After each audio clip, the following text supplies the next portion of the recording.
Amigos, otro bloque de este hermoso programa y yo dispuesta a trabajar para y por ustedes. Para eso, Tanito Moltoni, su turno, amigo.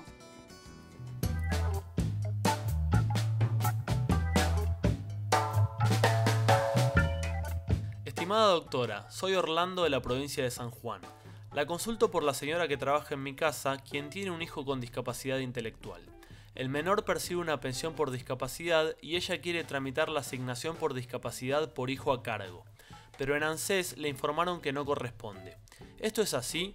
En tal caso, ¿cómo debería proceder? Muchas gracias por su respuesta.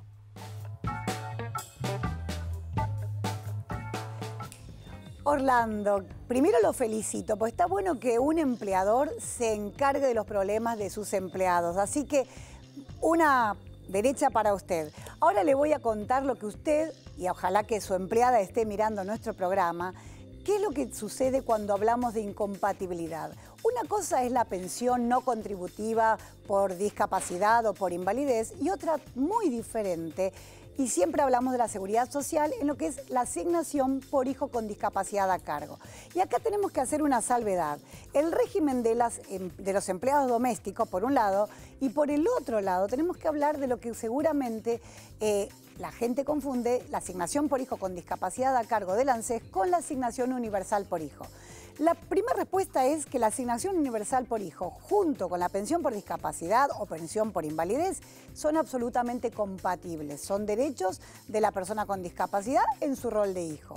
La asignación por hijo con discapacidad a cargo también es compatible, porque ese beneficio de la seguridad social no le es directamente aplicable ni relacionado con el hijo, con la pensión del hijo, sino porque tengo un hijo a cargo. Cualquier papá o mamá que tiene un menor a su cargo cobra lo que antes se llamaba salario familiar, ahora se llama asignación familiar. Pero es lo mismo, nada más que tiene un régimen adicional porque se interrumpe a los 18 años cuando los chicos dejan de ser menores de edad. En la discapacidad esa asignación permanece forever, toda la vida, pasando la adultez incluso, y que los papás son viejitos y están jubilados y están absolutamente en la pasividad. Así que dígale a su empleada que vuelva al ANSES, que solicite la incorporación, que acredite obviamente que tiene a su hijo a su cargo, hay una serie de requisitos que cumplimentar y van a poder cobrar la pensión por el hijo y también van a poder cobrar la asignación por hijo con discapacidad a cargo.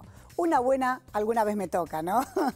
Bueno, ahora los voy a dejar con una gran profesional, mi compañera Ana Paula. Muchas gracias, Coti. Y hoy acá en la Mesa del Profesional vamos a estar conociendo una de las 8.000 enfermedades poco frecuentes que hay en la Argentina, que se llama mucopolisacaridosis o MPS. Por eso me encuentro con Verónica Alonso, que ella es la presidente de la Asociación de Mucopolisacaridosis de Argentina, AMA, y con la doctora Rita María Valdés, que es médica genetista. Muy bienvenidas a las dos, un placer. Gracias. Muchas gracias. Doctora, a ver, ¿qué características, en qué consiste esta enfermedad? La mucopolisacaridosis en realidad son varios tipos de mucopolisacaridosis, varios tipos de enfermedades según la genética principalmente.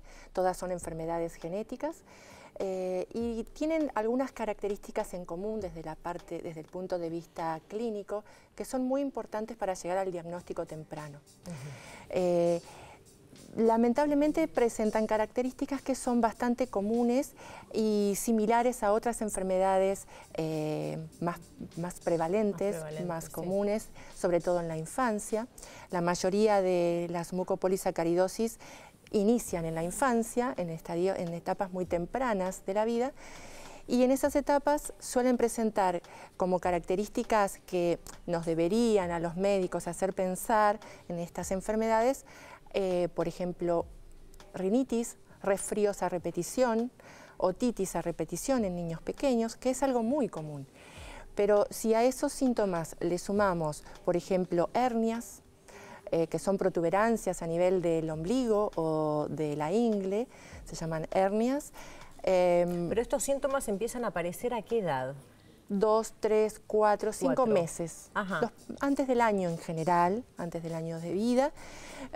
Claro, que se manifiesta así entonces la enfermedad. Y una cosita de lo que me dijo anteriormente de la genética. ¿La genética vendría a ser también lo heredado de ambos padres?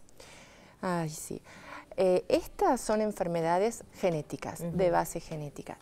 No cromosómicas, porque no cromosómicas. Hay ahí una diferencia entre genético, hereditario y cromosómico. Sí, a ver, yo lo que les suelo decir a los pacientes es que nuestra información genética, nuestra receta de ser humano está organizada en una enciclopedia que está en todas nuestras células. Esa información está organizada en libros. Esos libros son los cromosomas. Son grandes paquetes de información genética. Adentro de los cromosomas están los genes, que serían como las palabras genéticas. Entonces hay enfermedades genéticas que tienen que ver con alteraciones o cambios en la forma o en el número de cromosomas. Y hay enfermedades genéticas como las mucopolisacaridosis que se producen por cambios puntuales en un gen. Esa es la gran diferencia, digamos. Tienen diferentes métodos de diagnóstico. Un estudio de los cromosomas no me va a diagnosticar estas enfermedades. ¿Y afecta tanto a hombres como mujeres por igual? Sí, en el caso hay 7 tipos de mucopolisacaridosis, 6 de las cuales se heredan con un patrón llamado autosómico recesivo que afectan tanto a hombres como mujeres. O sea que es el padre con la madre que justo se unieron y bueno, esas cosas del destino hicieron que tengan un hijo con estas características, pero no significa que puedan tener un segundo hijo, ¿o sí? Porque vos tenés, Patricio está en el Rincón de Arte, que es el hijo de Verónica, que tiene mucopolisacaridosis, que ya lo vamos a presentar, y que está dibujando, él participa en una escuela de arte, y él tiene un hermano convencional, que se dice, ponele, pues normal no hay normalidad, convencional. Claro, pero entonces, con esta compatibilidad o incompatibilidad, o no usemos esta palabra, ¿cómo se dio? Lo que pasa es que Patricio tiene uno de los tipos de las mucopolisacaridosis en la que este defecto de la que hablaba recién la doctora lo tenemos las mujeres nada más. Entonces en nuestro cromosoma X, a ver, me puede corregir ella, pero en nuestro cromosoma es ese defecto. Entonces, ¿pero afecta lo motriz o lo neurológico? Depende esta mutación genética. Cada familia por ahí tiene una mutación genética similar, ¿no? En cada familia se da esta mutación genética específica, no sé cómo decirlo, pero puede pasar que tenga un niño con mucopolisacaridosis de tipo 2, un trastorno neurológico o no. Es decir, que sea severo o no. Bueno, Patricio neurológicamente se lo ve muy rápido, muy inteligente, está bien. Neurológicamente sí. ¿Y motrizmente dónde está afectado más? Bueno, lo que pasa es que estas enfermedades lo que hacen es producir una acumulación en las articulaciones, una acumulación de gags. O sea que es progresiva. Sí, y esta acumulación de gags sí, se va, si no estuviese con el tratamiento, se seguirían acumulando con el tiempo. Igual, a pesar del tratamiento, digamos, el tratamiento no cura, sino que lo que hace es que la enfermedad se detenga o esté siempre a un nivel. Claro, ¿sí? Que no progrese. ¿Y qué pasa, doctora, si no tuviese la medicación adecuada? ¿Cuáles serían las consecuencias o este progreso que estamos hablando en la manifestación? ¿Cómo se manifestaría? No en Patricio, sino en la generalidad. Sí. Son enfermedades, como dijo Verónica, son enfermedades progresivas, en la cual se van acumulando unas sustancias en el organismo que normalmente nuestro organismo produce y los tiene que metabolizar, los tiene que eliminar a estos compuestos. No tienen que ver con la dieta, no tienen que ver con lo que un paciente come o no come. Y paulatinamente se empiezan a depositar estas sustancias que son sustancias complejas, se llaman glicosaminoglicanos o GAGs. Antes se llamaban mucopolisacáridos, de ahí viene el nombre. Entonces, ¿es una medicación que se toma cada cuánto? No, en realidad no se toma. Lo que ocurre en estas enfermedades es que hay un defecto enzimático, no funciona una enzima. Existen varias estrategias de tratamiento actualmente para varios tipos de mucopolisacaridosis. La más difundida es la terapia de reemplazo enzimático, que lo que trata de hacer es reincorporar al paciente la enzima que no funciona. Esa reincorporación es por vía endovenosa, a través de infusiones sanguíneas. Lamentablemente no es por vía oral. Decimos lamentablemente porque a ningún niño le gusta. ¿Pero esa sangre es de un banco de sangre? No, es la enzima que no se está produciendo en el paciente. Los laboratorios han ideado la forma de sintetizarla a gran escala en bioreactores y esto es lo que se transforma en una medicación y se infunde por vía, como si fuera un suero. Claro. Por una agujita dentro de la vena del paciente. ¿Y estos pacientes con este tratamiento están cubiertos de alguna manera la obra social? Sí, están cubiertos si tienen obra social. Son tratamientos caros. Son tratamientos de alto costo. En este momento nos encontramos en un momento difícil por ahí en la demora, no tanto en que no autoricen o en que no llegue el tratamiento, sino que hay mucha demora.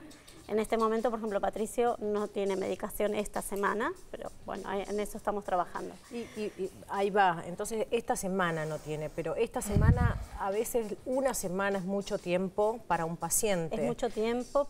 ¿Qué consecuencias puede llegar a traer una demora del Estado en no acercar la medicación al paciente, doctora?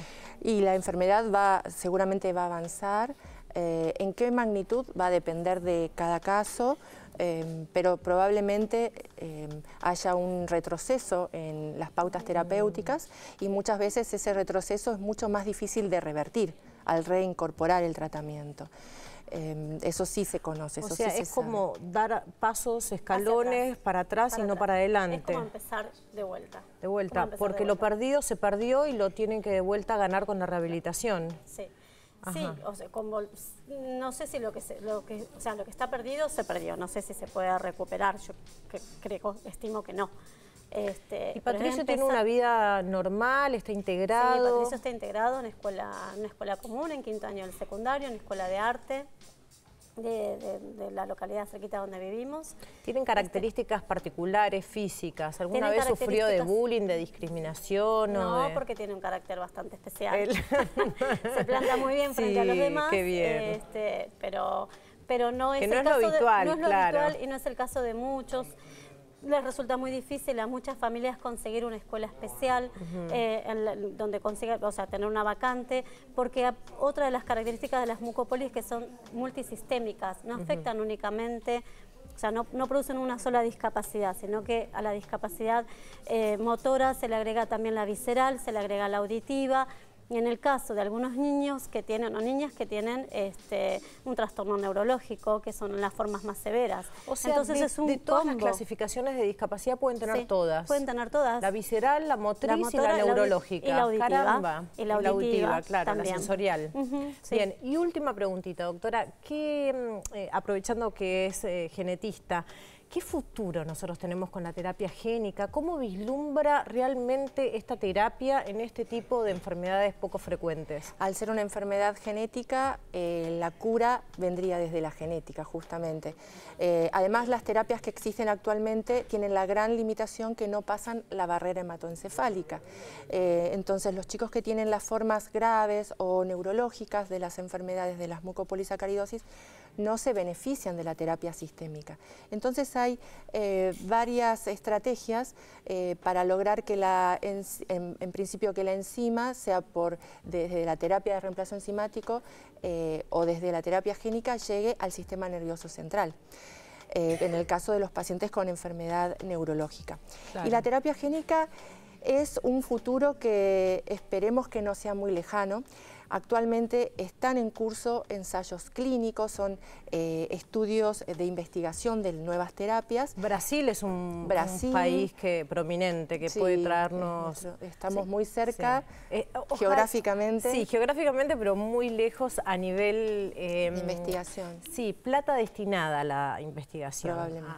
A nivel científico. Pero bueno, esperemos que el rumbo cambie y que realmente se consideren a todas las enfermedades poco frecuentes como prioridad y no como como algo secundario, porque estamos hablando siempre de vidas y no de números. También lo dice ahí mi gran compañero Fena. Muchas gracias por haber venido y por informar. Yo puedo agregarte una sola cosita, un minuto, sí, muy cortito. Nada, que la asociación surge justamente por estas necesidades. Entonces, nosotros brindamos mucho apoyo a las familias, nos nutrimos de todo lo que las familias nos consultan y nos preguntan.